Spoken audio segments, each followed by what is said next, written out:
ഒരു സ്റ്റേറ്റ്മെൻറ്റ് തയ്യാറാക്കാനാണ് നമ്മൾ പഠിക്കുന്നത്. ആ സ്റ്റേറ്റ്മെൻറ്റിൻ്റെ പേരാണ് ബാങ്ക് റീകൺസിലേഷൻ സ്റ്റേറ്റ്മെൻറ്റ്. എപ്പോഴാണ് ഈ സ്റ്റേറ്റ്മെൻറ്റ് തയ്യാറാക്കേണ്ടത്? ആരാണ് ബാങ്ക് റീകൺസിലേഷൻ സ്റ്റേറ്റ്മെൻറ്റ് തയ്യാറാക്കേണ്ടത്? അതിൻ്റെ വിവിധ സാഹചര്യങ്ങൾ എന്തൊക്കെയാണ്? ഈ റീകൺസിലേഷൻ സ്റ്റേറ്റ്മെൻറ്റിൻ്റെ ഫോർമാറ്റ് എന്താണ്? തുടങ്ങിയ കാര്യങ്ങളാണ് ഈ ക്ലാസ്സിലൂടെ, ഈ ചാപ്റ്ററിലൂടെ നമ്മൾ പരിചയപ്പെടുന്നത്. ഈ സ്റ്റേറ്റ്മെൻറ്റ് തയ്യാറാക്കാൻ പഠിക്കുന്നതിന് മുമ്പായിട്ട് 2 പ്രധാനപ്പെട്ട ബുക്കുകൾ നമുക്ക് പരിചയപ്പെടാനുണ്ട്.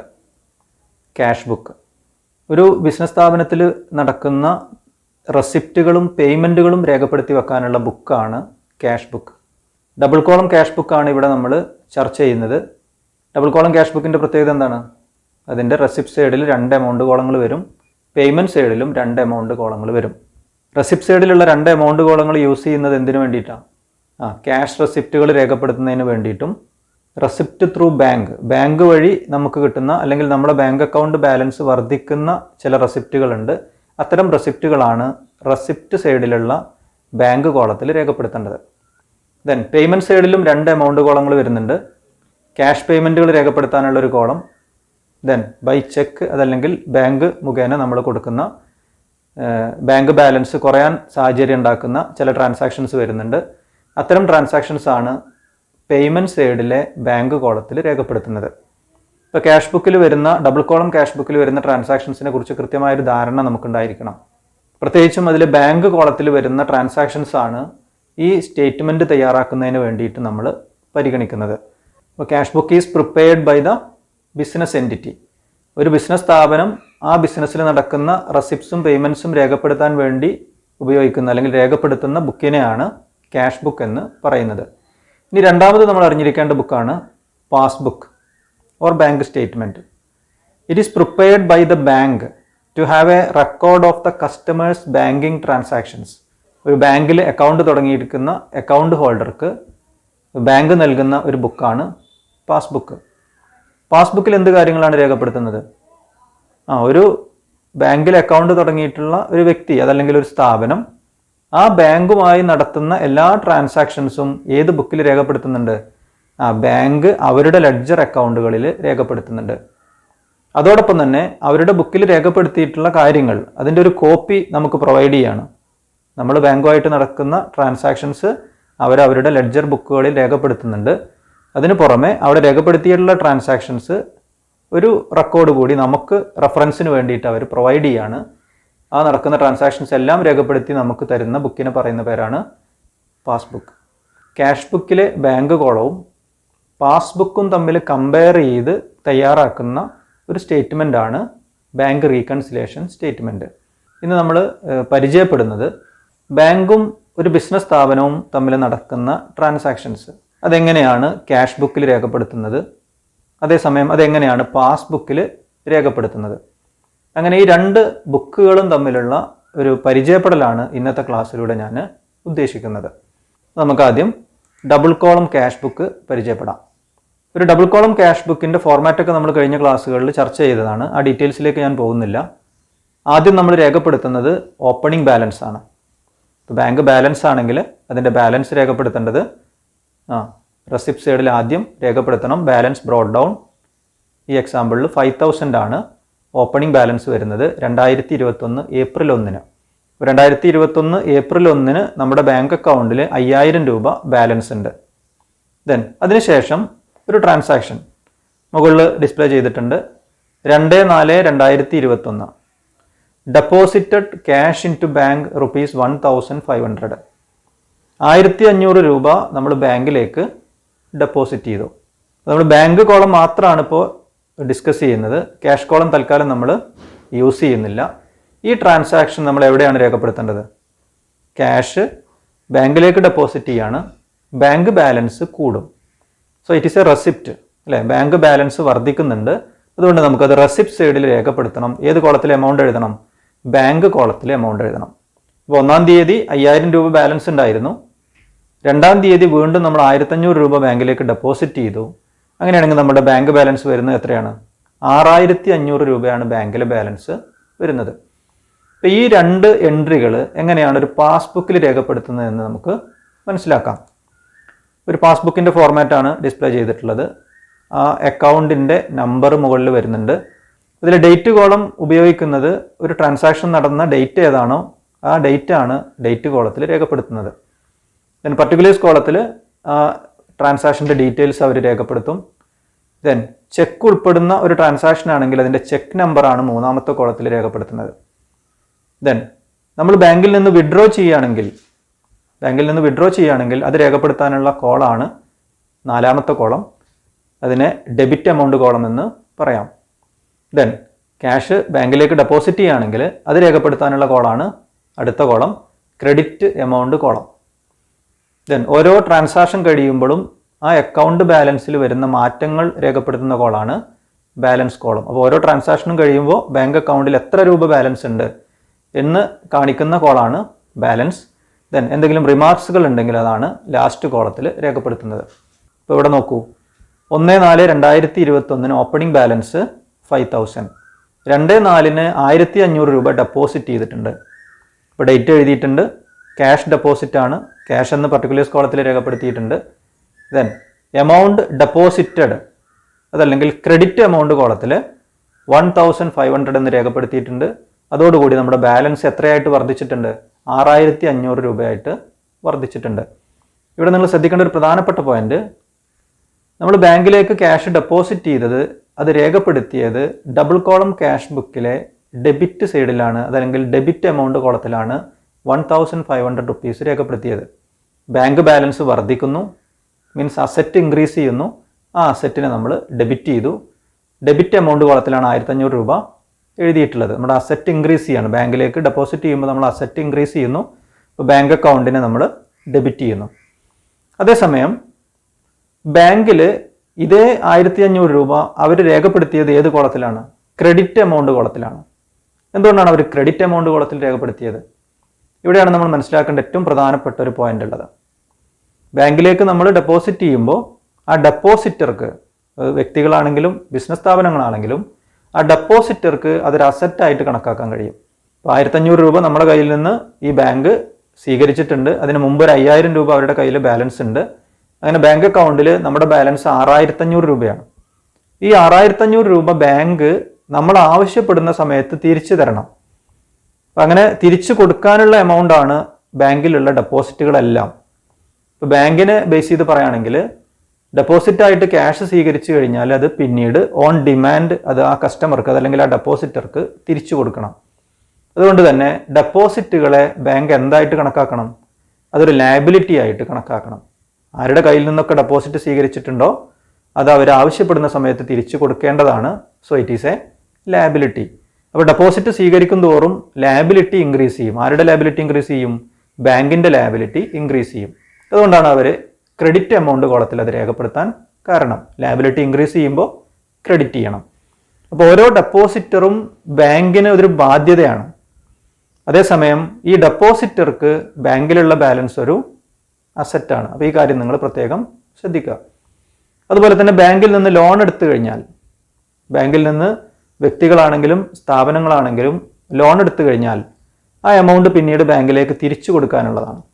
അങ്ങനെ തിരിച്ചു കൊടുക്കാനുള്ള എമൗണ്ട് ആയതുകൊണ്ട് തന്നെ ബാങ്ക് ലോണിനെ ബിസിനസ് സ്ഥാപനങ്ങളും വ്യക്തികളും ലോൺ എടുത്ത ആളുകളും എന്തായിട്ട് കണക്കാക്കണം? ഒരു ലയബിലിറ്റി ആയിട്ട് കണക്കാക്കണം.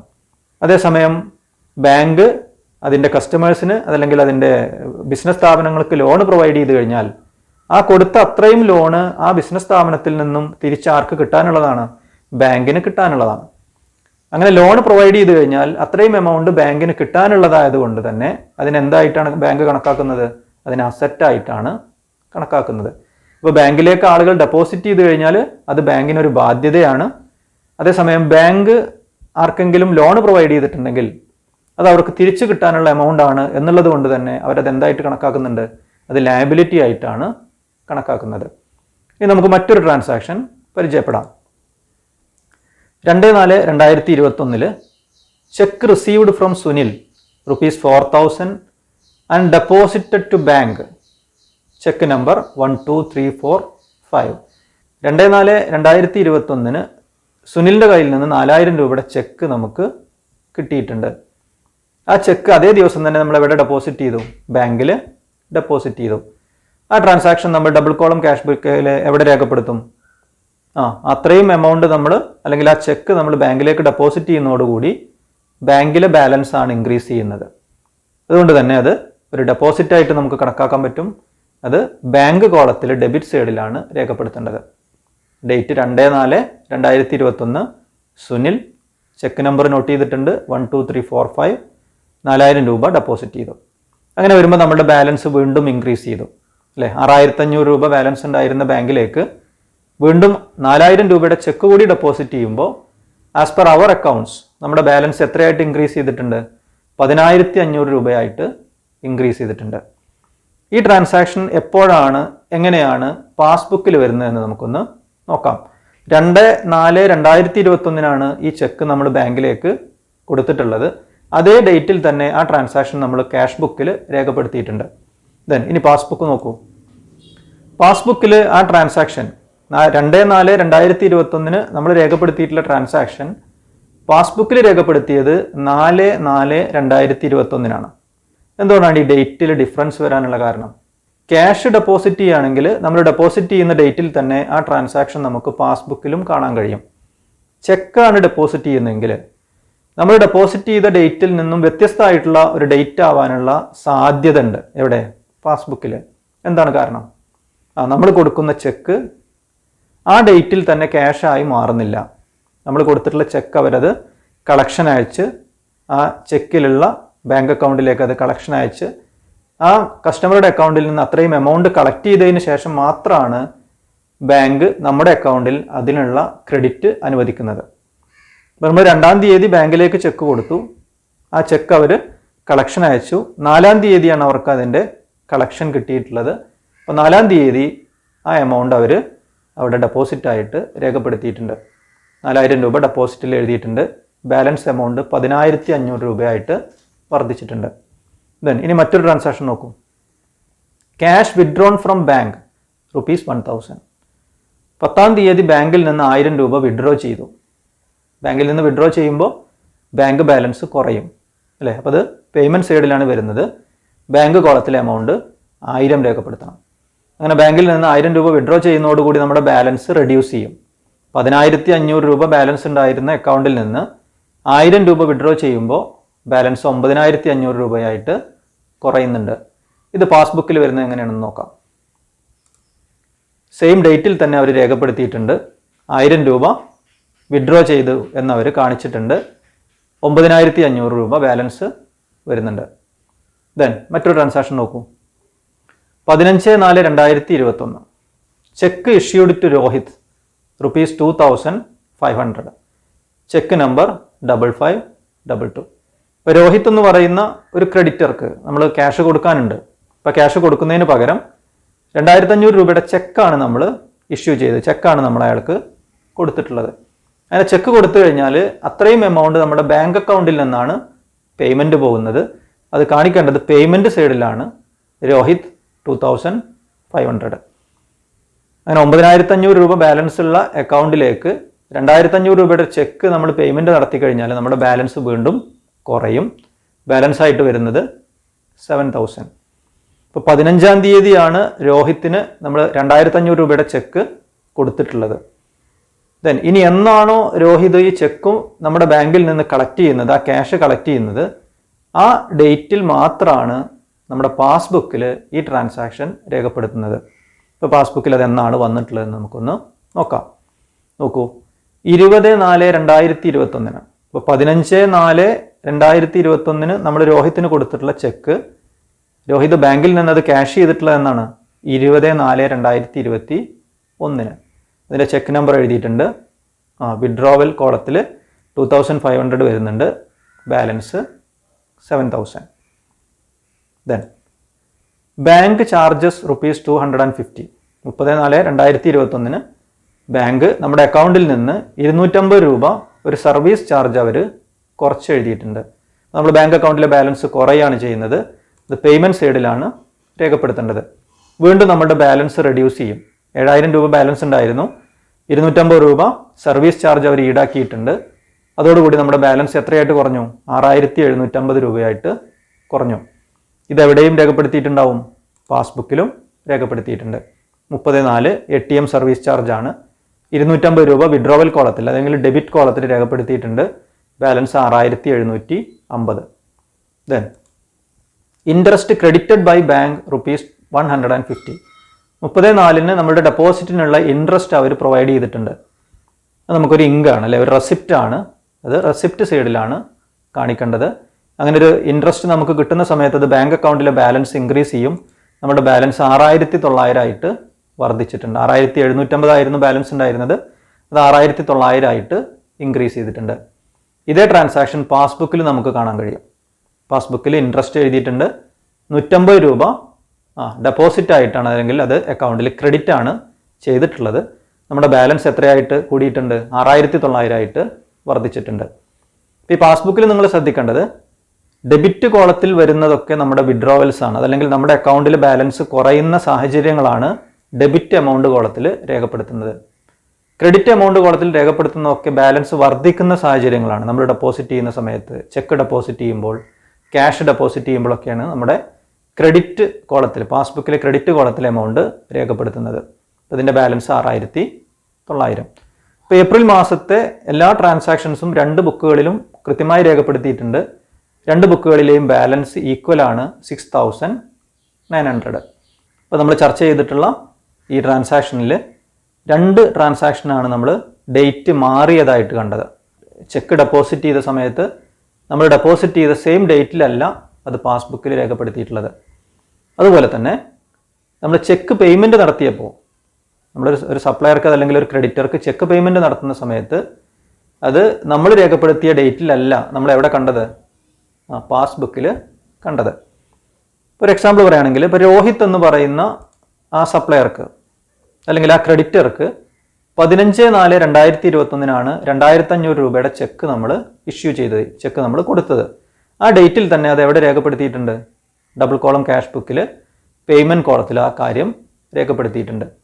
ഞാൻ നേരത്തെ നിങ്ങളോട് പറഞ്ഞു, ഈ ചെക്ക് എന്നാണോ ബാങ്കിൽ പ്രസൻറ്റ് ചെയ്യുന്നത്, രോഹിത് എന്നാണോ ഈ ചെക്ക് ബാങ്കിൽ പ്രസൻറ്റ് ചെയ്യുന്നത്, ആ ഡേറ്റിൽ മാത്രമാണ് ആ എമൗണ്ട് നമ്മുടെ പാസ്ബുക്കിൽ അവർ രേഖപ്പെടുത്തുന്നത്. ഇപ്പോൾ ഏപ്രിൽ മാസത്തിൽ തന്നെ രോഹിത് അത് അവിടെ പ്രസൻറ്റ് ചെയ്തതുകൊണ്ട് ഏപ്രിൽ മാസത്തെ ക്ലോസിംഗ് ബാലൻസ് നോക്കുമ്പോൾ ക്യാഷ് ബുക്ക് പ്രകാരം നമ്മുടെ ബാലൻസ് വരുന്നത് 6900 ആണ്. പാസ്ബുക്കിലും ബാലൻസ് 6900 ആണ്. ഇനി ബൈ ചാൻസ് രോഹിത് ഏപ്രിൽ മാസത്തിൽ ഈ ചെക്ക് അവിടെ നിന്ന് കളക്ട് ചെയ്തിട്ടില്ലെങ്കിൽ, അല്ലെങ്കിൽ അത് ക്യാഷ് ചെയ്തിട്ടില്ലെങ്കിൽ എന്താണ് സംഭവിക്കുക? ക്യാഷ് ബുക്കിൽ നമ്മൾ രേഖപ്പെടുത്തി നമ്മുടെ ബാലൻസ് 6900 വന്നിട്ടുണ്ട്. അതേസമയം പാസ്ബുക്കിൽ അത് രേഖപ്പെടുത്തേണ്ട സാഹചര്യം വരുന്നില്ല. ഏപ്രിൽ മാസത്തിൽ രോഹിത് ആ ചെക്ക് ബാങ്കിൽ പ്രസൻറ്റ് ചെയ്തിട്ടില്ലെങ്കിൽ ഏപ്രിൽ മാസത്തെ പാസ്ബുക്ക് റെക്കോർഡ്സ് നോക്കിക്കഴിഞ്ഞാൽ, അല്ലെങ്കിൽ ആ ഏപ്രിൽ മാസത്തെ പാസ്ബുക്ക് നോക്കിക്കഴിഞ്ഞാൽ നമുക്ക് ഏത് ട്രാൻസാക്ഷൻ കാണാൻ കഴിയില്ല? രോഹിത്തിന് കൊടുത്തിട്ടുള്ള പേയ്മെൻറ്റ് പാസ്ബുക്കിൽ നമുക്ക് കാണാൻ കഴിയില്ല. അപ്പോൾ 2500 രൂപയുടെ എമൗണ്ട് ബാങ്കിൽ നിന്ന് രോഹിത് കളക്ട് ചെയ്തിട്ടില്ലെങ്കിൽ നമ്മുടെ ബാങ്ക് ബാലൻസ് എത്രയായിട്ട് വർദ്ധിച്ചിട്ടുണ്ടാവും? 9400 രൂപയായിട്ട് വർദ്ധിച്ചിട്ടുണ്ടാവും. 6900 ആയിരുന്നു ബാലൻസ് ഉണ്ടായിരുന്നത്. അതിൽ 2500 രൂപയുടെ കളക്ഷൻ ആര് നടത്തിയിട്ടില്ല? രോഹിത് നടത്തിയിട്ടില്ലെങ്കിൽ ഏപ്രിൽ മാസത്തെ ബാലൻസ് ആസ് പെർ പാസ്ബുക്ക് 9400 രൂപ നമുക്ക് കാണാൻ കഴിയും. രോഹിത് ബാങ്കിൽ നിന്ന് അത്രയും എമൗണ്ട് കളക്ട് ചെയ്യാത്തൊരു സാഹചര്യത്തിൽ ഏപ്രിൽ മാസത്തിൽ നമ്മൾ ഈ 2 ബുക്കുകളും കമ്പയർ ചെയ്യുകയാണെങ്കിൽ, ഏതൊക്കെ ബുക്കുകളാണ്? ഡബിൾ കോളം ക്യാഷ് ബുക്ക് തയ്യാറാക്കിയിട്ടുണ്ട്. അതിൻ്റെ ബാങ്ക് കോളപ്രകാരമുള്ള ബാങ്ക് ബാലൻസും പാസ്ബുക്കിലെ ബാലൻസും തമ്മിൽ കമ്പയർ ചെയ്യുമ്പോൾ നമുക്കൊരു ഡിഫറൻസ് കാണാൻ കഴിയും. ക്യാഷ് ബുക്കിലെ ബാലൻസ് 6900 വരുന്നുണ്ട്. അതേസമയം പാസ്ബുക്കിലെ ബാലൻസ് എത്രയാണ്? 9400 ആണ്. ബാങ്ക് ബാലൻസ് കൂടുതലാണ്. എന്താണ് കാരണം? അവിടെ നിന്ന് ആ പേയ്മെൻറ്റ് ഇതുവരെ കൊടുത്തിട്ടില്ല. രോഹിത് ആ ചെക്ക് അവിടെ കളക്ഷന് വേണ്ടിയിട്ട് ചെന്നിട്ടില്ല. അപ്പോൾ ഇവിടെ ഡിഫറൻസ് വരാനുള്ള കാരണം എന്തായിരുന്നു? Cheque issued to Rohit but not yet presented for payment. Cash ബുക്കിൽ നമ്മൾ ആ ട്രാൻസാക്ഷൻ രേഖപ്പെടുത്തിയിട്ടുണ്ട്, പേയ്മെൻ്റ് ആയിട്ട് രേഖപ്പെടുത്തിയിട്ടുണ്ട്. അതേസമയം ബാങ്കിൽ നിന്ന് ആ പേയ്മെൻറ്റ് പോയിട്ടില്ല. അതുകൊണ്ട് ബാങ്കിലെ ബാലൻസ് കൂടുതലാണ് as per passbook. Cash book പ്രകാരം നമ്മുടെ ബാലൻസ് കുറവാണ്. There is a difference.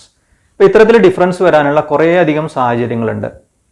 അപ്പോൾ ഇത്തരം ഡിഫറൻസുകൾ വരുന്ന സമയത്ത് നമ്മൾ തയ്യാറാക്കുന്ന ഒരു സ്റ്റേറ്റ്മെൻ്റ് ആണ് ബാങ്ക് റീകൺസിലേഷൻ സ്റ്റേറ്റ്മെൻറ്റ്. ക്യാഷ് ബുക്കിലെ ബാലൻസും പാസ്ബുക്കിലെ ബാലൻസും തമ്മിൽ ഡിഫറൻസ് ഉണ്ടെങ്കിൽ ആ ഡിഫറൻസ് വരാനുള്ള കാരണങ്ങൾ എന്തൊക്കെയാണെന്ന് കണ്ടെത്തി ആ കാരണങ്ങൾ നമ്മൾ സ്റ്റേറ്റ്മെൻറ്റ് ഫോർമാറ്റിൽ രേഖപ്പെടുത്തി തയ്യാറാക്കുന്ന ആ സ്റ്റേറ്റ്മെൻറ്റിനെയാണ് ബാങ്ക് റീകൺസിലിയേഷൻ സ്റ്റേറ്റ്മെൻറ്റ് എന്ന് പറയുന്നത്. ഏതൊക്കെ സാഹചര്യങ്ങളിലാണ് ഈ ഡിഫറൻസ് വരുന്നത് എന്ന് നമുക്കൊന്ന് നോക്കാം. അതിൽ ഫസ്റ്റ് എക്സാമ്പിളാണ് cheque issued but not yet presented for payment. മറ്റൊരു സാഹചര്യമാണ് cheque deposited into bank but not yet collected. ബാങ്കിലേക്ക് നമ്മൾ ചെക്ക് ഡെപ്പോസിറ്റ് ചെയ്തു. ഡെപ്പോസിറ്റ് ചെയ്യുമ്പോൾ നമ്മളത് എവിടെ രേഖപ്പെടുത്തും? ക്യാഷ് ബുക്കിൽ അത് ഡെപ്പോസിറ്റ് ആയിട്ട് കാണിക്കും. അതേസമയം ബാങ്കിൽ അത് എന്നാണ് ഡെപ്പോസിറ്റ് ആയിട്ട് കാണിക്കുന്നത്? നമ്മൾ കൊടുത്ത ചെക്ക് കളക്ഷൻ അയച്ച് അതിൽ പറയുന്ന അത്രയും എമൗണ്ട് അവർക്ക് കളക്ട് ചെയ്ത് കിട്ടുന്ന ഡേറ്റിലാണ് അത് അവർ ബാങ്കിൽ രേഖപ്പെടുത്തുന്നത് അല്ലെങ്കിൽ പാസ്ബുക്കിൽ രേഖപ്പെടുത്തുന്നത്. അപ്പോൾ ഈ രണ്ട് ഡേറ്റും തമ്മിൽ ഡിഫറൻസ് വരാനുള്ള സാഹചര്യമുണ്ട്. നമ്മൾ കൊടുത്ത മാസത്തിലാവില്ല ചിലപ്പോൾ അവരത് രേഖപ്പെടുത്തുന്നത്. അപ്പോൾ നമ്മൾ ഏത് മാസമാണോ ചെക്ക് ഡെപ്പോസിറ്റ് ചെയ്തത് ആ മാസത്തെ ബാങ്ക് ബാലൻസും പാസ്ബുക്കിലെ ബാലൻസും തമ്മിൽ കമ്പയർ ചെയ്യുമ്പോൾ ഡിഫറൻസ് വരും. ക്യാഷ് ബുക്ക് പ്രകാരം ബാലൻസ് കൂടുതലായിരിക്കും, കാരണം നമ്മൾ ഡെപ്പോസിറ്റ് ചെയ്തിട്ടുള്ള ചെക്കിലെ എമൗണ്ട് കൂടി നമ്മൾ രേഖപ്പെടുത്തിയിട്ടുണ്ട്. ആ ഡെപ്പോസിറ്റ് എവിടെ കാണാൻ കഴിയില്ല? പാസ്ബുക്കിൽ കാണാൻ കഴിയില്ല ആ മാസത്തിൽ. എന്താ കാരണം? അവർക്ക് അതിൻ്റെ കളക്ഷൻ കിട്ടിയിട്ടില്ല. അപ്പോൾ ഈ സാഹചര്യത്തിൽ നമുക്ക് ഈ രണ്ട് ബാലൻസുകളും തമ്മിലുള്ള ഡിഫറൻസ് കാണാൻ കഴിയും. ദെൻ മറ്റൊരു സാഹചര്യമാണ് bank charges interest on overdraft etcetera debited by the bank. Bank പല സമയങ്ങളിലും നമ്മുടെ അക്കൗണ്ടിൽ നിന്ന് പല കാരണങ്ങൾ കൊണ്ട് എമൗണ്ടുകൾ കുറക്കാറുണ്ട്, ചാർജ് ചെയ്യാറുണ്ട്. ATM സർവീസ് ചാർജ് ആവാം, ചെക്ക് ബുക്കിനുള്ള ചാർജുകളാവാം, അല്ലെങ്കിൽ കളക്ഷൻ ചാർജ് ആവാം. ഇത്തരത്തിൽ നമ്മൾ അതല്ലെങ്കിൽ ബാങ്ക് ഓവർഡ്രാഫ്റ്റിൻ്റെ ഇൻട്രസ്റ്റ് ആവാം. ഇത്തരം സാഹചര്യങ്ങളിലൊക്കെ ഈ എമൗണ്ടുകളൊക്കെ അവർ നമ്മുടെ അക്കൗണ്ടിൽ നിന്ന് അല്ലെങ്കിൽ പാസ്ബുക്കിലാണ് അവർ രേഖപ്പെടുത്തുന്നത്. ആ കാര്യം നമ്മൾ രേഖപ്പെടുത്തിയിട്ടില്ലെങ്കിൽ, ക്യാഷ് ബുക്കിൽ അത് രേഖപ്പെടുത്തിയിട്ടില്ലെങ്കിൽ ദർ ഇസ് എ ഡിഫറൻസ് വരാനുള്ള സാധ്യതയുണ്ട്. Amount directly deposited in the bank account by customers. ഇനി രണ്ട് ബാലൻസുകളും തമ്മിൽ ഡിഫറൻസ് വരാനുള്ള മറ്റൊരു സാഹചര്യമാണ് നമുക്ക് ക്യാഷ് തരാനുള്ള ഒരു കസ്റ്റമർ ബൈ ക്യാഷ് ആയിട്ട് നമുക്ക് പൈസ തരുന്നതിന് പകരം നമ്മുടെ ബാങ്ക് അക്കൗണ്ടിലേക്ക് ട്രാൻസ്ഫർ ചെയ്ത് തരുന്നു, അല്ലെങ്കിൽ നമ്മുടെ ബാങ്ക് അക്കൗണ്ടിലുള്ള ബാങ്കിൽ അവരത് കൊണ്ടുപോയി നേരിട്ട് ഡെപ്പോസിറ്റ് ചെയ്യുന്നു, നമ്മളത് അറിയുന്നില്ല. അപ്പോൾ ബാങ്കിൽ അത്രയും ക്യാഷ് കിട്ടിക്കഴിഞ്ഞാൽ ബാങ്ക് അത് നമ്മുടെ അക്കൗണ്ടിൽ അവർ രേഖപ്പെടുത്തും, പാസ്ബുക്കിൽ രേഖപ്പെടുത്തും, ആ ബാലൻസ് കൂടുതലായിട്ട് വരും. അങ്ങനെ ഒരു ഡെപ്പോസിറ്റ് നടന്നതായിട്ട് നമ്മൾ അറിയുന്നില്ല. അതുകൊണ്ട് തന്നെ അത് എവിടെ രേഖപ്പെടുത്തിയിട്ടില്ല? ക്യാഷ് ബുക്കിൽ അതൊരു ഡെപ്പോസിറ്റ് ആയിട്ട് രേഖപ്പെടുത്തിയിട്ടില്ല. അപ്പോൾ ഏതെങ്കിലും കസ്റ്റമേഴ്സ് നമുക്ക് ക്യാഷ് തരാതെ നമുക്ക് തരാനുള്ള ക്യാഷ് നേരിട്ട് ബാങ്കിൽ ഡെപ്പോസിറ്റ് ചെയ്യുകയാണെങ്കിലും അത് ക്യാഷ് ബുക്കിൽ രേഖപ്പെടുത്തിയിട്ടില്ലെങ്കിൽ ഈ രണ്ട് ബുക്കിലെ ബാലൻസുകളും തമ്മിലുള്ള ഡിഫറൻസ് നമുക്ക് കാണാൻ കഴിയും. Then rent, dividends etcetera collected by the bank. Commercial ബാങ്കുകൾ പലതരത്തിലുള്ള സേവനങ്ങളും അതിൻ്റെ കസ്റ്റമേഴ്സിന്, ഡെപ്പോസിറ്റേഴ്സിന് കൊടുക്കാറുണ്ട്. അപ്പോൾ അത്തരത്തിലുള്ള ഒരു സേവനമാണ് rent collection, dividend collection etcetera. ഒരു ഡെപ്പോസിറ്റർക്ക് വേണ്ടിയിട്ട് അയാൾക്ക് കിട്ടാനുള്ള റെന്റ്, അയാൾക്ക് കിട്ടാനുള്ള ലാഭവിഹിതം, ഇതൊക്കെ ബാങ്ക് എന്ത് ചെയ്യുന്നു? കളക്ട് ചെയ്ത് നമ്മുടെ അക്കൗണ്ടിൽ ക്രെഡിറ്റ് ചെയ്യുന്നു, ഡെപ്പോസിറ്റ് ആയിട്ട് രേഖപ്പെടുത്തുന്നു. അത്തരം ട്രാൻസാക്ഷൻസ് ക്യാഷ് ബുക്കിൽ രേഖപ്പെടുത്തിയിട്ടില്ലെങ്കിൽ ആ മാസത്തെ കണക്കുകൾ തമ്മിൽ, ആ മാസത്തെ ബാലൻസുകൾ തമ്മിൽ പരിശോധിച്ച് കഴിഞ്ഞാൽ നമുക്ക് ഈ ഡിഫറൻസ് അവിടെയും കാണാൻ കഴിയും. രണ്ട് ബാലൻസുകളും തമ്മിലുള്ള ഡിഫറൻസ് നമുക്ക് കാണാൻ കഴിയും. Direct payment made by the bank on behalf of the customer. നമുക്ക് വേണ്ടി പലതരത്തിലുള്ള കളക്ഷൻ നടത്തുക എന്നുള്ളത് മാത്രമല്ല, നമുക്ക് വേണ്ടി ചില പേയ്മെൻറ്റുകളും ആര് നടത്താറുണ്ട്? ബാങ്കുകൾ നടത്താറുണ്ട്. ഇപ്പോൾ ടെലിഫോണിൻ്റെ ബില്ല് പേയ്മെൻറ്റ് നടത്തുക, ഇൻഷുറൻസ് പ്രീമിയം പേയ്മെൻറ്റ് നടത്തുക, റെൻറ്റ് പേയ്മെൻറ്റ് നടത്തുക. ഇത്തരത്തിലുള്ള പേയ്മെൻറ്റ് ആ കസ്റ്റമറുടെ ആവശ്യത്തിന് വേണ്ടി, അല്ലെങ്കിൽ കസ്റ്റമർ കൊടുക്കാനുള്ള പേയ്മെൻറ്റുകൾ ആര് കൊടുക്കും? ബാങ്ക് ഡയറക്റ്റ് ആയിട്ട് അത് കൊടുക്കാനുള്ള ആളുകൾക്ക് പേയ്മെൻറ്റ് നടത്തും. അത്രയും എമൗണ്ട് അവർ പാസ്ബുക്കിലും അവരുടെ റെക്കോർഡ്സിലും രേഖപ്പെടുത്തും. അപ്പോൾ അത്തരം ട്രാൻസാക്ഷൻസ് നമ്മൾ ക്യാഷ് ബുക്കിൽ രേഖപ്പെടുത്താൻ വിട്ടുപോയി കഴിഞ്ഞാൽ ഈ രണ്ട് ബാലൻസുകളും നമുക്ക് ഡിഫറൻസ് കാണാൻ കഴിയും. Then interest credited by the bank. ഓരോ പീരീഡ് കംപ്ലീറ്റ് ചെയ്യുന്ന സമയത്ത് 3 മാസം 6 മാസം കഴിയുന്ന സമയത്ത് ആ ഡെപ്പോസിറ്റിന് ഒരു നിശ്ചിത എമൗണ്ട് ഓഫ് ഇൻട്രസ്റ്റ് ആര് ക്രെഡിറ്റ് ചെയ്യുന്നുണ്ട്? ബാങ്ക് അത് അവരുടെ ലെഡ്ജറിലും പാസ്ബുക്കിലും രേഖപ്പെടുത്തും. ആ ട്രാൻസാക്ഷൻ നമ്മൾ ക്യാഷ് ബുക്കിൽ രേഖപ്പെടുത്തിയിട്ടില്ലെങ്കിൽ അവിടെയും എന്തിൻ്റെ ഡിഫറൻസ് വരും? ഈ രണ്ട് ബാലൻസുകളും തമ്മിൽ ഡിഫറൻസ് വരും. 7 സാഹചര്യങ്ങളാണ് നമ്മൾ ചർച്ച ചെയ്തത്. എന്താണ് ഈ സാഹചര്യങ്ങളുടെ പ്രത്യേകത? നമ്മൾ രേഖപ്പെടുത്തുന്ന സമയവും അതേ ട്രാൻസാക്ഷൻ ബാങ്ക് രേഖപ്പെടുത്തുന്ന സമയത്തിൽ വരുന്ന ഒരു ഡിഫറൻസ് ആണ്. നമ്മൾ ഡെപ്പോസിറ്റ് ചെയ്യുന്ന ചെക്ക് ഡെപ്പോസിറ്റ് ചെയ്ത ഡേറ്റിൽ തന്നെ നമ്മൾ രേഖപ്പെടുത്തുന്നു. ദെൻ അതെന്നാണോ കളക്ട് ചെയ്ത് കിട്ടുന്നത് ആ ഡേറ്റിലാണ് ബാങ്ക് രേഖപ്പെടുത്തുന്നത്. ചെക്ക് ഇഷ്യൂഡ് ആണെങ്കിൽ നമ്മൾ ഇഷ്യൂ ചെയ്യുന്ന ഡേറ്റിൽ തന്നെ രേഖപ്പെടുത്തും. ആ ഇഷ്യൂ ചെയ്ത ചെക്ക് എന്നാണ് നമ്മുടെ അക്കൗണ്ടിൽ നിന്ന് ആ സപ്ലയർ അല്ലെങ്കിൽ ആ ക്രെഡിറ്റർ കളക്ട് ചെയ്യുന്നത്, ആ ഡേറ്റിലാണ് ബാങ്ക് രേഖപ്പെടുത്തുന്നത്. അപ്പോൾ നമ്മൾ രേഖപ്പെടുത്തുന്ന ഡേറ്റും ബാങ്ക് രേഖപ്പെടുത്തുന്ന ആ ട്രാൻസാക്ഷൻ ഡേറ്റും തമ്മിൽ ഡിഫറൻസ് വരുന്നു. അതുകൊണ്ട് ഈ ബാലൻസുകൾ പല സമയങ്ങളിൽ നമുക്ക് ഡിഫറൻ്റ് ആയിട്ട് കാണാൻ പറ്റും. അതുപോലെ തന്നെ ബാങ്ക് ചാർജസ് ആണെങ്കിലും ഡയറക്റ്റ് പേയ്മെൻ്റ് ആണെങ്കിലും ഇൻട്രസ്റ്റ് ആണെങ്കിലും അതൊക്കെ ആദ്യം രേഖപ്പെടുത്തുന്നത് പാസ്ബുക്കിലാണ്. പാസ്ബുക്കിൽ രേഖപ്പെടുത്തിയതിന് ശേഷം അതിൻ്റെ സ്റ്റേറ്റ്മെൻറ്റ് കിട്ടുന്ന സമയത്ത് അതല്ലെങ്കിൽ പാസ്ബുക്ക് കിട്ടുന്ന സമയത്താണ് നമ്മൾ ആ ട്രാൻസാക്ഷൻ എവിടെ രേഖപ്പെടുത്തുന്നത്? ക്യാഷ് ബുക്കിൽ രേഖപ്പെടുത്തുന്നത്. അപ്പോൾ ആ ഡേറ്റുകൾ തമ്മിൽ ഡിഫറൻസ് വരാനുള്ള സാധ്യതയുണ്ട്. ഒരേ ട്രാൻസാക്ഷൻ രേഖപ്പെടുത്തുന്ന സമയത്തിലുള്ള അല്ലെങ്കിൽ ഡേറ്റിലുള്ള മാറ്റങ്ങൾ കൊണ്ടാണ് ഈ ഡിഫറൻസ് നമുക്ക് കാണാൻ കഴിയുന്നത്. അതുകൊണ്ട് തന്നെ ഈ കാരണങ്ങളെ പറയുന്ന പേരാണ് ടൈമിംഗ് ഡിഫറൻസസ്. ക്യാഷ് ബുക്കും പാസ്ബുക്കിലെയും ബാലൻസുകൾ തമ്മിൽ വരാവുന്ന ഡിഫറൻസ് വരാനുള്ള സാഹചര്യങ്ങളാണ് നമ്മൾ ചർച്ച ചെയ്തത്. അപ്പോൾ ഈ സാഹചര്യങ്ങളെ നമുക്ക് എന്ത് പറയാം? എക്സാമ്പിൾസ് ഓഫ് ടൈമിംഗ് ഡിഫറൻസുകൾ. ഇത്തരം കാരണങ്ങളല്ലാതെയും മറ്റ് ചില കാരണങ്ങൾ കൊണ്ടും ഈ രണ്ട് ബാലൻസുകൾ തമ്മിൽ ഡിഫറൻസ് വരാറുണ്ട്. Differences caused by errors. അത് ഒന്നാമത് വരുന്നത് errors committed in recording transactions by the firm. Business സ്ഥാപനത്തിൽ ഈ കണക്കുകളൊക്കെ രേഖപ്പെടുത്തുന്ന അല്ലെങ്കിൽ ക്യാഷ് ബുക്ക് തയ്യാറാക്കുന്ന അക്കൗണ്ടന്റിന് ചില പിഴവുകൾ സംഭവിക്കാം. 10,000 രൂപ ഡെപ്പോസിറ്റ് ചെയ്തു, രേഖപ്പെടുത്തിയത് 1000 എന്നാണ്. അതല്ലെങ്കിൽ 5000 രൂപയുടെ പേയ്മെൻറ്റ് നടത്തി, അതിന് 50,000 രൂപ പേയ്മെൻറ്റ് നടത്തിയതായിട്ട് ക്യാഷ് ബുക്കിൽ രേഖപ്പെടുത്തി. ഇത്തരത്തിലുള്ള തെറ്റുകൾ വന്നു കഴിഞ്ഞാലും ഈ രണ്ട് ബുക്കുകളും തമ്മിൽ അല്ലെങ്കിൽ ആ രണ്ട് ബാലൻസുകളും തമ്മിൽ നമുക്ക് ഡിഫറൻസ് കാണാൻ കഴിയും. Then errors committed in recording transactions by the bank.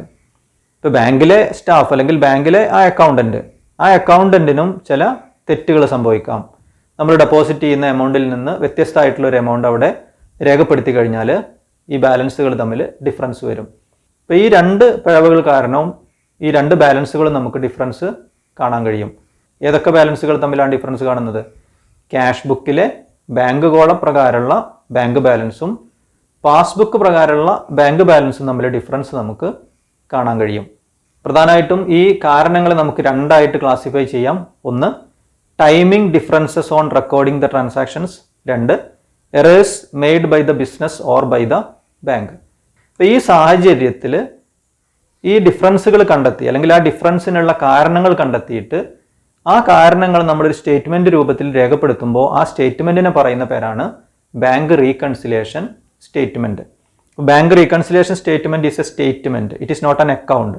അവരുടെ ഡെബിറ്റ് ക്രെഡിറ്റ് എന്ന് പറയുന്ന രീതിയിലുള്ള അക്കൗണ്ടിങ് പ്രിൻസിപ്പിൾസ് ഒന്നും ഫോളോ ചെയ്യേണ്ടതില്ല.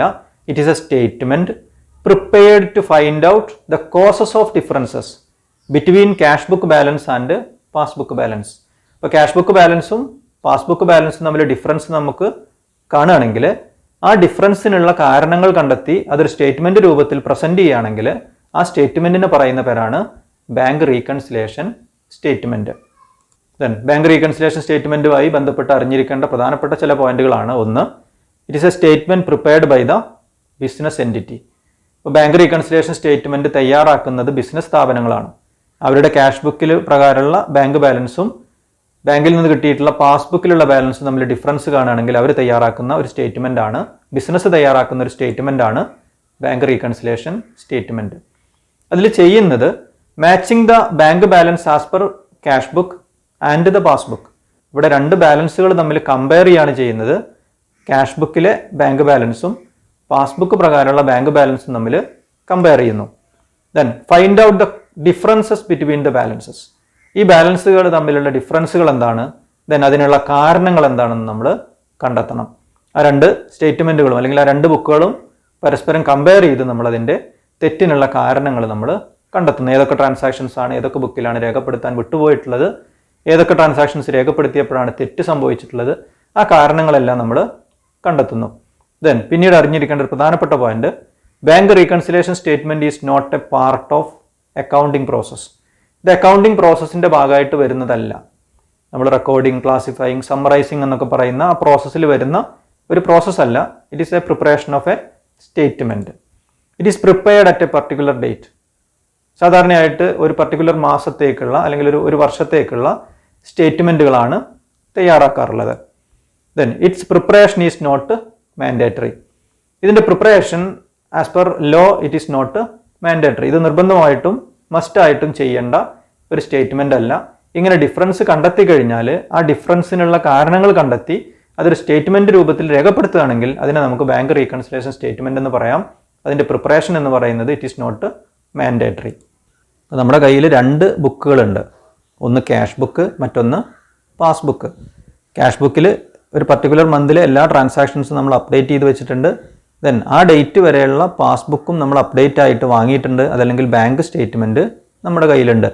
ഈ 2 സ്റ്റേറ്റ്മെൻറ്റ് പ്രകാരം ക്യാഷ് ബുക്ക് പ്രകാരമുള്ള ബാലൻസും പാസ്ബുക്ക് പ്രകാരമുള്ള ബാലൻസും തമ്മിൽ ഡിഫറൻസ് നമ്മൾ കാണുകയാണെങ്കിൽ നമ്മൾ എന്ത് തയ്യാറാക്കണം? ബാങ്ക് റീകൺസിലേഷൻ സ്റ്റേറ്റ്മെൻറ്റ് തയ്യാറാക്കണം. അങ്ങനെ തയ്യാറാക്കുന്ന സമയത്ത് ആ സ്റ്റേറ്റ്മെൻറ്റ് തുടങ്ങുന്ന സമയത്ത് ഈ 2 ബുക്കിലെ ഏത് ബാലൻസുകൾ എടുത്ത് വേണമെങ്കിലും നമുക്ക് ഈ സ്റ്റേറ്റ്മെൻറ്റ് തുടങ്ങാൻ കഴിയും. BRS can be started from any of the balance mentioned below. First one, debit balance or favorable balance as per cash book. Cash book പ്രകാരമുള്ള ബാലൻസ് വെച്ച് നമുക്ക് തുടങ്ങാൻ കഴിയും. ക്യാഷ് ബുക്കിൽ 2 തരം ബാലൻസുകളാണ് വരാറുള്ളത്.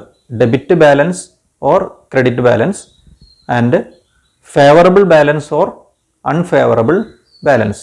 എന്താണ് ഡെബിറ്റ് ബാലൻസ് എന്ന് പറഞ്ഞാൽ? റെസിപ്റ്റ് സൈഡ് കൂടുതൽ എന്ന് പറയുമ്പോൾ ഡെബിറ്റ് സൈഡ് കൂടുതലും ക്രെഡിറ്റ് സൈഡ് കുറവാണെങ്കിലാണ് നമ്മൾ ഡെബിറ്റ് ബാലൻസ് അതല്ലെങ്കിൽ ഫേവറബിൾ ബാലൻസ് എന്ന് പറയുന്നത്. ഇപ്പോൾ ഫേവറബിൾ ബാലൻസ് എന്ന് പറഞ്ഞാൽ അതിനർത്ഥം നമ്മുടെ ബാലൻസ് എവിടെ ഉണ്ട്? ബാങ്കിൽ ഡെപ്പോസിറ്റ് ആയിട്ട് കുറച്ച് എമൗണ്ട് അവിടെ കിടക്കുന്നുണ്ട്. അതാണ് debit balance as per cash book എന്നതുകൊണ്ട് ഉദ്ദേശിക്കുന്നത്. അതിനെ നമുക്ക് ഫേവറബിൾ ബാലൻസ് എന്ന് പറയാം. അപ്പോൾ ക്യാഷ് ബുക്കിലെ ബാലൻസ് വെച്ച് നമുക്ക് ഏത് സ്റ്റേറ്റ്മെൻറ്റ് തുടങ്ങാൻ കഴിയും? ഈ ബാങ്ക് റീകൺസിലേഷൻ സ്റ്റേറ്റ്മെൻറ്റ് തുടങ്ങാൻ കഴിയും. അതല്ലെങ്കിൽ credit balance, that is favourable balance as per passbook. നമ്മുടെ കയ്യിൽ അപ്ഡേറ്റ് ചെയ്തിട്ടുള്ള പാസ്ബുക്കും കയ്യിലുണ്ട്. ആ പാസ്ബുക്കിലെ ബാലൻസ് വെച്ച് നമുക്ക് തുടങ്ങാൻ കഴിയും.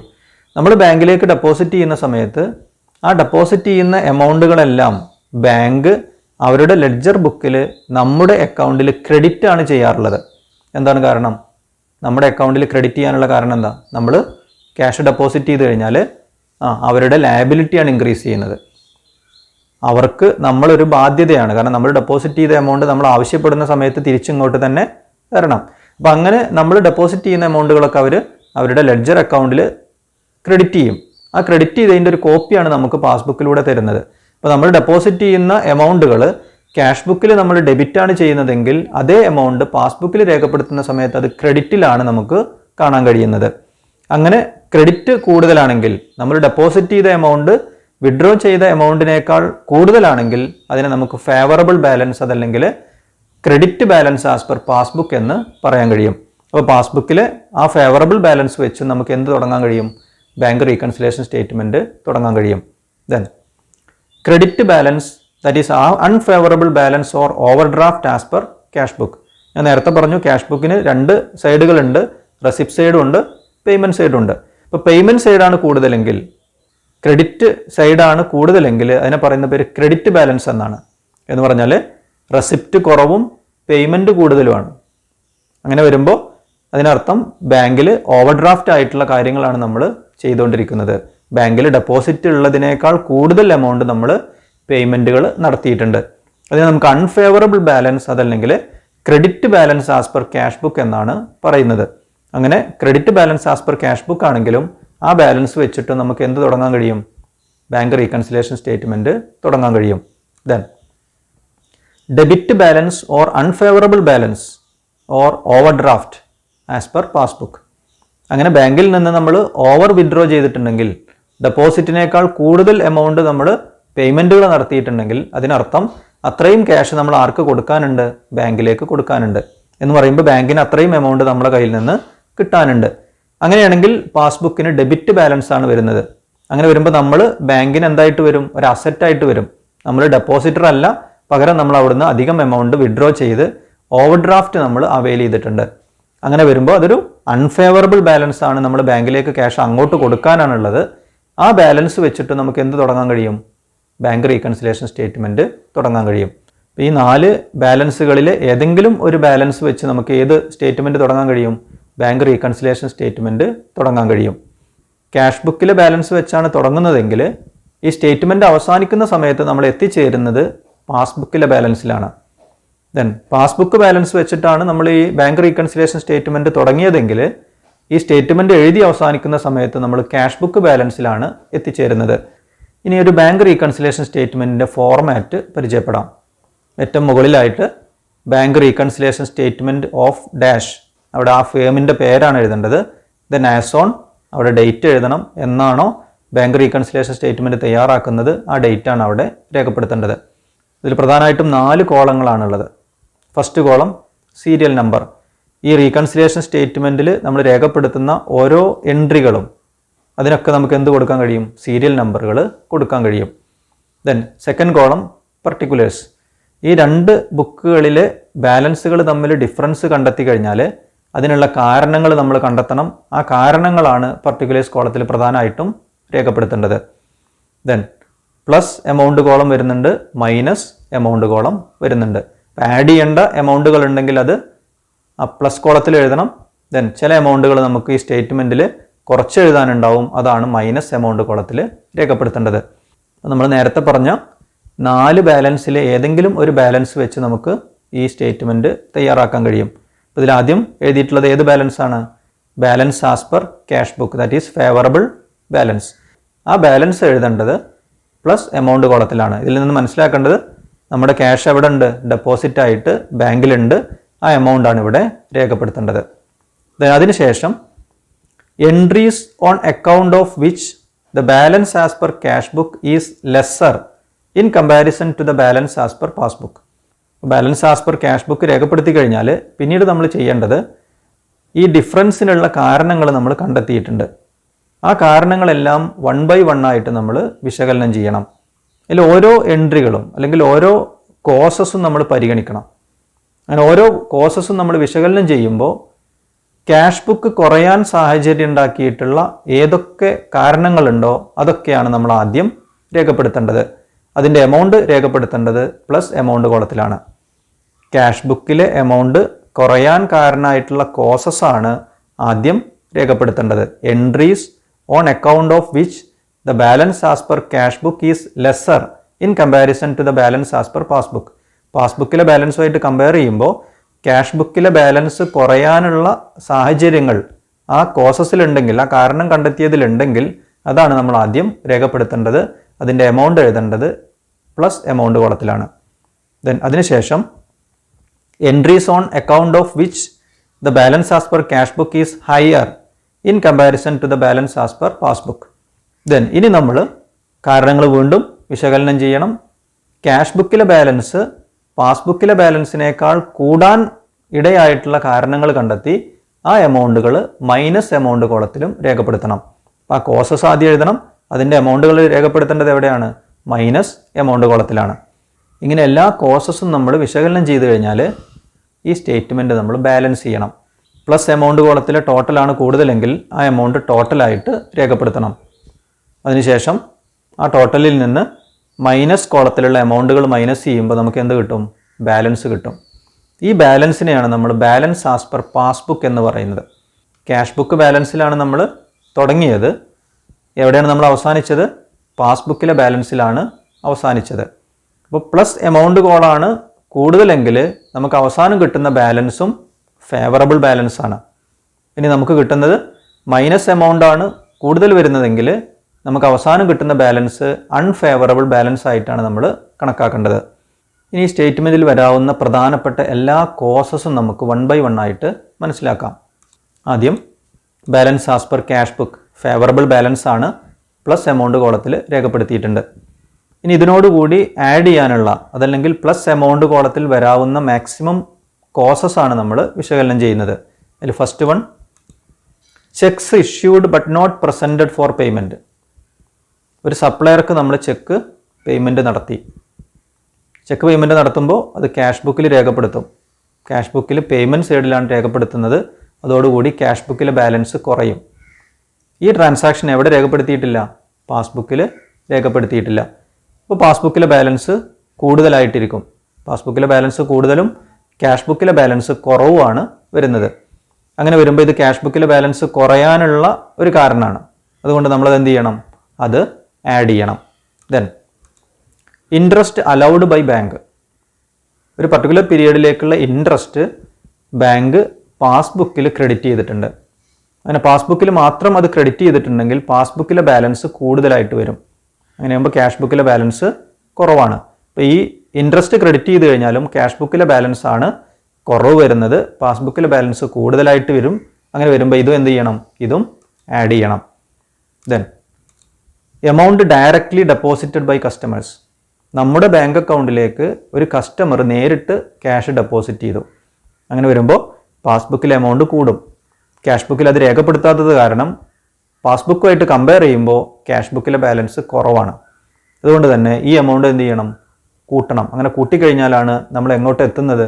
പാസ്ബുക്ക് ബാലൻസിലേക്ക് എത്തുന്നത്. Then interest and dividends collected by bank. നമുക്ക് വേണ്ടിയിട്ട് നമുക്ക് മറ്റ് സ്ഥാപനങ്ങളിൽ നിന്ന് കിട്ടാനുള്ള ഇൻട്രസ്റ്റ് അതല്ലെങ്കിൽ ഡിവിഡൻഡ് ആര് കളക്ട് ചെയ്തിട്ടുണ്ട്? ബാങ്ക് കളക്ട് ചെയ്തിട്ടുണ്ട്. അങ്ങനെ കളക്ട് ചെയ്ത് കിട്ടുന്ന എമൗണ്ട് ബാങ്ക് നമ്മുടെ അക്കൗണ്ടിൽ ക്രെഡിറ്റ് ചെയ്യും. എന്ന് പറയുമ്പോൾ പാസ്ബുക്കിലെ ബാലൻസ് കൂടും. ക്യാഷ് ബുക്കിൽ അത് രേഖപ്പെടുത്താത്തത് കാരണം ക്യാഷ് ബുക്കിലെ ബാലൻസ് കുറഞ്ഞു കിടക്കും. അങ്ങനെ ക്യാഷ് ബുക്ക് കുറയാനുള്ള ഒരു കാരണമാണത്. അതുകൊണ്ട് ക്യാഷ് ബുക്കിലെ ബാലൻസ് കുറയാനുള്ള ഒരു കാരണമാണ് ഇത്തരം എമൗണ്ടുകൾ ആര് കളക്ട് ചെയ്ത് ക്രെഡിറ്റ് ചെയ്തത്? ബാങ്ക് നേരിട്ട് ക്രെഡിറ്റ് ചെയ്തിട്ടുള്ളത്. അപ്പോൾ അതും ഇവിടെ നമ്മൾ ആഡ് ചെയ്യണം. Then cheque deposited but omitted to enter in cash book. ഒരു ചെക്ക് നമ്മൾ ബാങ്കിലേക്ക് ഡെപ്പോസിറ്റ് ചെയ്തു. അങ്ങനെ ഡെപ്പോസിറ്റ് ചെയ്ത ചെക്ക് അത് പാസ്ബുക്കിൽ രേഖപ്പെടുത്തി. അതിൻ്റെ കളക്ഷൻ വന്നു, പാസ്ബുക്കിൽ അത്രയും എമൗണ്ട് രേഖപ്പെടുത്തി എന്ന് പറയുമ്പോൾ പാസ്ബുക്കിലെ ബാലൻസ് കൂടിയിട്ടുണ്ട്. പക്ഷേ ഈ ഡെപ്പോസിറ്റ് ചെയ്ത ചെക്ക് നമ്മൾ നമ്മുടെ അക്കൗണ്ടിൽ ക്യാഷ് ബുക്കിൽ രേഖപ്പെടുത്താൻ വിട്ടുപോയി. അങ്ങനെ വരുമ്പോൾ ക്യാഷ് ബുക്കിലെ ബാലൻസ് കുറവാണ്, പാസ്ബുക്കിലെ ബാലൻസ് കൂടുതലാണ്. അപ്പോൾ ഇവിടെയും ക്യാഷ് ബുക്കിലെ ബാലൻസ് കുറയാനുള്ള ഒരു സാഹചര്യമാണിത്. അത് നമ്മൾ സ്റ്റേറ്റ്മെൻറ്റിൽ എഴുതുമ്പോൾ എന്ത് ചെയ്യണം? അത് പ്ലസ് ചെയ്യുന്ന എമൗണ്ട് ആയിട്ട് രേഖപ്പെടുത്തണം. Then any wrong credit given by bank in the passbook. ഇനി ബാങ്കിൻ്റെ ഭാഗത്ത് വരുന്ന എന്തെങ്കിലും തെറ്റുകൾ കാരണം ഇപ്പോൾ മറ്റാരുടെയോ അക്കൗണ്ടിൽ ക്രെഡിറ്റ് ചെയ്യേണ്ട ഒരു എമൗണ്ട് അവർ നമ്മുടെ അക്കൗണ്ടിൽ ക്രെഡിറ്റ് ചെയ്തു. അങ്ങനെ വരുമ്പോൾ നമ്മുടെ പാസ്ബുക്കിലെ ബാലൻസ് കൂടും, ക്യാഷ് ബുക്കിലെ ബാലൻസ് കുറവാണ്. കാരണം ആ ക്രെഡിറ്റ് ഒരിക്കലും നമ്മൾ അറിയുന്നില്ല. അങ്ങനെ വരുമ്പോൾ ആ എമൗണ്ട് നമ്മൾ സ്റ്റേറ്റ്മെൻറ്റ് രേഖപ്പെടുത്തുന്ന സമയത്ത് ആ കാരണവും പ്ലസ് ചെയ്യാനുള്ള എമൗണ്ടിൻ്റെ കൂട്ടത്തിലാണ് രേഖപ്പെടുത്തേണ്ടത്. അപ്പോൾ ഇത്രയും കാരണങ്ങളാണ് ക്യാഷ് ബുക്കിലെ ബാലൻസ് പാസ്ബുക്കിനേക്കാളും കുറവായി കാണിക്കുന്നതിനുള്ള കാരണങ്ങൾ. അതെല്ലാം നമ്മളിവിടെ സ്റ്റേറ്റ്മെൻറ്റ് തയ്യാറാക്കുന്ന സമയത്ത് പ്ലസ് എമൗണ്ട് കോളത്തിലാണ് രേഖപ്പെടുത്തേണ്ടത്. ഇനി നമ്മൾ ചർച്ച ചെയ്യുന്നത് പാസ്ബുക്കിലെ ബാലൻസുമായിട്ട് കമ്പയർ ചെയ്യുമ്പോൾ ക്യാഷ് ബുക്കിലെ ബാലൻസ് കൂടുതലാവാനും ചില കാരണങ്ങളുണ്ട്. അത്തരം കാരണങ്ങൾ കണ്ടെത്തിയിട്ടുണ്ടെങ്കിൽ അത് നമ്മൾ മൈനസ് എമൗണ്ട് കോളത്തിലാണ് രേഖപ്പെടുത്തേണ്ടത്. ഏതൊക്കെയാണെന്ന് നോക്കാം. Cheque deposited but not yet collected by bank. നമ്മൾ ബാങ്കിലേക്ക് ഒരു ചെക്ക് ഡെപ്പോസിറ്റ് ചെയ്തു, അത് ക്യാഷ് ബുക്കിൽ രേഖപ്പെടുത്തി. ക്യാഷ് ബുക്കിൽ രേഖപ്പെടുത്തിയാൽ ക്യാഷ് ബുക്കിലെ ബാലൻസ് കൂടും അല്ലെ? ചെക്ക് ഡെപ്പോസിറ്റ് ചെയ്താലും ക്യാഷ് ഡെപ്പോസിറ്റ് ചെയ്താലും അത് നമ്മൾ ബാങ്ക് അക്കൗണ്ടിൽ ബാങ്ക് കോളത്തിൽ രേഖപ്പെടുത്തും. ബാങ്ക് കോളത്തിൽ രേഖപ്പെടുത്തുമ്പോൾ ബാങ്ക് ബാലൻസ് ഇൻക്രീസ് ചെയ്യും ആസ് പെർ ക്യാഷ് ബുക്ക്. അത് എവിടെ രേഖപ്പെടുത്തിയിട്ടില്ല? പാസ്ബുക്കിൽ രേഖപ്പെടുത്തിയിട്ടില്ല. പാസ്ബുക്കിൽ രേഖപ്പെടുത്താത്തത് കൊണ്ട് പാസ്ബുക്കിലെ ബാലൻസ് കുറവും ക്യാഷ് ബുക്കിലെ ബാലൻസ് കൂടുതലുമാണ്. അങ്ങനെ ക്യാഷ് ബുക്ക് ബാലൻസ് കൂടുതലാവാനുള്ള ഒരു കാരണം നിങ്ങൾ കണ്ടെത്തിയിട്ടുണ്ടെങ്കിൽ അത് നിങ്ങൾ മൈനസ് എമൗണ്ട് കോളത്തിലാണ് രേഖപ്പെടുത്തേണ്ടത്. Then direct payment made by bank. നമുക്ക് വേണ്ടി നമ്മുടെ അക്കൗണ്ടിൽ നിന്ന് ബാങ്ക് ചില പേയ്മെൻറ്റുകൾ നടത്തിയിട്ടുണ്ട്. അങ്ങനെ പേയ്മെൻറ്റുകൾ നടത്തി കഴിഞ്ഞാൽ അത് പാസ്ബുക്കിൽ അവർ കുറച്ച് എഴുതും, പാസ്ബുക്കിൽ അത് കുറഞ്ഞു കാണിക്കും. ആ പേയ്മെൻറ്റ് നമ്മൾ എവിടെ രേഖപ്പെടുത്തിയിട്ടില്ല? ക്യാഷ് ബുക്കിൽ രേഖപ്പെടുത്തിയിട്ടില്ല. ക്യാഷ് ബുക്കിൽ രേഖപ്പെടുത്താത്തത് കൊണ്ട് ക്യാഷ് ബുക്കിലെ ബാലൻസ് കൂടുതലും പാസ്ബുക്കിലെ ബാലൻസ് കുറവാണ്. പാസ്ബുക്കിൽ നിന്നൊരു പേയ്മെൻറ്റ് രേഖപ്പെടുത്തിയത് കൊണ്ട് പാസ്ബുക്കിലെ ബാലൻസ് കുറവാണ്. അപ്പോൾ ക്യാഷ് ബുക്ക് കൂടുതലാവാനുള്ള ഒരു കാരണമാണ് നമ്മൾ കണ്ടെത്തിയിട്ടുള്ളത്. അതെന്ത് ചെയ്യണം? മൈനസ് എമൗണ്ട് കോളത്തിൽ രേഖപ്പെടുത്തണം. ദെൻ മറ്റൊരു എക്സാമ്പിൾ നോക്കൂ. Bank charge and commission charged by bank. Bank പലതരത്തിലുള്ള ചാർജസ് നമ്മുടെ അക്കൗണ്ടിൽ നിന്ന് ഡിഡക്റ്റ് ചെയ്യാറുണ്ട്. അതല്ലെങ്കിൽ കമ്മീഷൻ പോലെയുള്ള കാര്യങ്ങൾ അവർ നമ്മുടെ അക്കൗണ്ടിൽ നിന്ന് ഡിഡക്റ്റ് ചെയ്യും. അങ്ങനെ പാസ്ബുക്കിൽ നിന്ന് ഏതെങ്കിലും ബാങ്ക് ചാർജസ് അവർ ഡിഡക്റ്റ് ചെയ്തിട്ടുണ്ടെങ്കിൽ പാസ്ബുക്കിലെ ബാലൻസ് കുറഞ്ഞു കാണിക്കും. അത് നമ്മൾ രേഖപ്പെടുത്തിയിട്ടില്ലെങ്കിൽ ക്യാഷ് ബുക്കിലെ ബാലൻസ് കൂടുതൽ കാണിക്കും. അപ്പോൾ ക്യാഷ് ബുക്കിലെ ബാലൻസ് കൂടുതൽ കാണിക്കാനുള്ള ഒരു കോസാണ് നമ്മൾ കണ്ടെത്തിയത്. അതെന്ത് ചെയ്യണം? മൈനസ് എമൗണ്ട് കോളത്തിൽ രേഖപ്പെടുത്തണം. ദെൻ മറ്റൊരു example. Cheque deposited but dishonoured by bank. നമ്മൾ ബാങ്കിലേക്ക് ഒരു ചെക്ക് ഡെപ്പോസിറ്റ് ചെയ്തു. ഡെപ്പോസിറ്റ് ചെയ്തപ്പോൾ അത് ക്യാഷ് ബുക്കിൽ രേഖപ്പെടുത്തി. ക്യാഷ് ബുക്കിൽ രേഖപ്പെടുത്തുമ്പോൾ ക്യാഷ് ബുക്ക് പ്രകാരം ബാലൻസ് കൂടും. ഇതെവിടെ രേഖപ്പെടുത്തുന്നില്ല? പാസ്ബുക്കിൽ രേഖപ്പെടുത്തുന്നില്ല. കാരണം അത് ഡിസോണർ ആയിട്ടുണ്ട്. അതുകൊണ്ട് പാസ്ബുക്കിലെ ബാലൻസ് കുറവും ക്യാഷ് ബുക്കിലെ ബാലൻസ് കൂടുതലാവാനുള്ള ഒരു കാരണമാണ് നമ്മൾ കണ്ടെത്തിയിട്ടുള്ളത്. അത് നമ്മൾ മൈനസ് എമൗണ്ട് കോളത്തിൽ രേഖപ്പെടുത്തണം. Then cheque issued but omitted to record in cash book. നമ്മളൊരു സപ്ലയർക്ക് ചെക്ക് ഇഷ്യൂ ചെയ്താൽ അത് പേയ്മെൻ്റ് ആയിട്ട് രേഖപ്പെടുത്തണം. അങ്ങനെ പേയ്മെൻ്റ് ആയിട്ട് രേഖപ്പെടുത്താൻ വിട്ടുപോയി. ഈ ചെക്ക് നമ്മുടെ അക്കൗണ്ടിൽ പ്രസൻറ്റ് ചെയ്തു, നമ്മുടെ ബാങ്കിൽ പ്രസൻറ്റ് ചെയ്തു, അത് ക്യാഷ് വിഡ്രോ ചെയ്തു. അങ്ങനെ വരുമ്പോൾ പാസ്ബുക്കിലെ എമൗണ്ട് കുറയും. നമ്മളൊരു ചെക്ക് ഒരു ക്രെഡിറ്റർക്ക് അതല്ലെങ്കിൽ ഒരു സപ്ലയർക്ക് ഇഷ്യൂ ചെയ്തു, നമ്മൾ രേഖപ്പെടുത്താൻ വിട്ടുപോയി. ആ ചെക്ക് നമ്മുടെ ബാങ്കിൽ നിന്നും ആ സപ്ലയർ എന്ത് ചെയ്തു? ക്യാഷ് ചെയ്തിട്ടുണ്ട്. അങ്ങനെ ക്യാഷ് ചെയ്യുമ്പോൾ പാസ്ബുക്കിലെ ബാലൻസ് കുറയും. പാസ്ബുക്കിലെ ബാലൻസ് കുറവും ക്യാഷ് ബുക്കിലെ ബാലൻസ് കൂടുതലായിട്ട് നിൽക്കും. എന്താ കാരണം? ആ പേയ്മെൻറ്റ് നമ്മൾ രേഖപ്പെടുത്തിയിട്ടില്ല. അപ്പോൾ ക്യാഷ് ബുക്ക് കൂടുതലായി നിൽക്കുന്ന ഒരു കാരണമാണ് നമ്മൾ കണ്ടെത്തിയിട്ടുള്ളത്. അതുകൊണ്ടത് മൈനസ് എമൗണ്ട് കോളത്തിൽ രേഖപ്പെടുത്തണം. Then any wrong debit given by bank in the passbook. ഇനി ബാങ്കിൻ്റെ ഭാഗത്ത് വരുന്ന ഒരു തെറ്റാണ്. മറ്റാരുടെയോ അക്കൗണ്ടിൽ ഡെബിറ്റ് ചെയ്യേണ്ട ഒരു എമൗണ്ട് ബൈ മിസ്റ്റേക്ക് അവർ നമ്മുടെ അക്കൗണ്ടിൽ ഡെബിറ്റ് ചെയ്തു, പാസ്ബുക്കിൽ എമൗണ്ട് കുറഞ്ഞിട്ടുണ്ട്. അങ്ങനെ പാസ്ബുക്കിൽ എമൗണ്ട് കുറച്ച് എഴുതിയിട്ടുണ്ടെങ്കിൽ അതിനർത്ഥം ക്യാഷ് ബുക്കിൽ എമൗണ്ട് കൂടുതലായിട്ട് കാണുന്നുണ്ട്. അപ്പോൾ ക്യാഷ് ബുക്കിൽ എമൗണ്ട് കൂടുതലാവാനുള്ള ഒരു കാരണമാണ് ഏതെങ്കിലും തരത്തിലുള്ള ഡെബിറ്റുകൾ നമ്മുടെ അക്കൗണ്ടിൽ ബൈ മിസ്റ്റേക്ക് ആര് വരുത്തിയിട്ടുണ്ട്? ബാങ്ക് വരുത്തിയിട്ടുണ്ടെങ്കിലും അത് നമ്മൾ മൈനസ് എമൗണ്ട് കോളത്തിലാണ് രേഖപ്പെടുത്തേണ്ടത്. അപ്പോൾ ഇത്രയും രേഖപ്പെടുത്തി കഴിഞ്ഞാൽ ഈ രണ്ട് എമൗണ്ട് കോളങ്ങൾ നമ്മൾ ബാലൻസ് ചെയ്യണം. അപ്പോൾ ആദ്യം പ്ലസ് എമൗണ്ട് കോളാണ് കൂടുതലെങ്കിൽ ആ ടോട്ടൽ നമ്മൾ രണ്ടിൻ്റെയും ടോട്ടലായിട്ട് രേഖപ്പെടുത്തി ബാലൻസ് കണ്ടെത്തണം. ഈ ബാലൻസിനെ നമുക്ക് എന്തായിട്ട് കണക്കാക്കാം? ബാലൻസ് ആസ് പെർ പാസ്ബുക്ക് ആയിട്ട് കണക്കാക്കാം. ക്യാഷ് ബുക്കിലെ ബാലൻസ് പ്രകാരമാണ് ഈ സ്റ്റേറ്റ്മെൻറ്റ് നമ്മൾ എഴുതാൻ തുടങ്ങിയത്. അത് അവസാനിക്കുന്ന സമയത്ത് നമ്മൾ ഏത് ബാലൻസിലെത്തി? പാസ്ബുക്കിലെ ബാലൻസിൽ എത്തി. പ്ലസ് എമൗണ്ട് കോളാണ് കൂടുതലെങ്കിൽ അത് ഫേവറബിൾ ബാലൻസിലാണ് അവസാനിക്കുന്നത്. ദെൻ ഏതെങ്കിലും സാഹചര്യത്തിൽ മൈനസ് എമൗണ്ട് കോളാണ് കൂടുതൽ കിട്ടുന്നതെങ്കിൽ അതിന് അവസാനം കിട്ടുന്ന ബാലൻസിനെ നമ്മൾ അൺഫേവറബിൾ ബാലൻസ് ആയിട്ടാണ് കണക്കാക്കേണ്ടത്.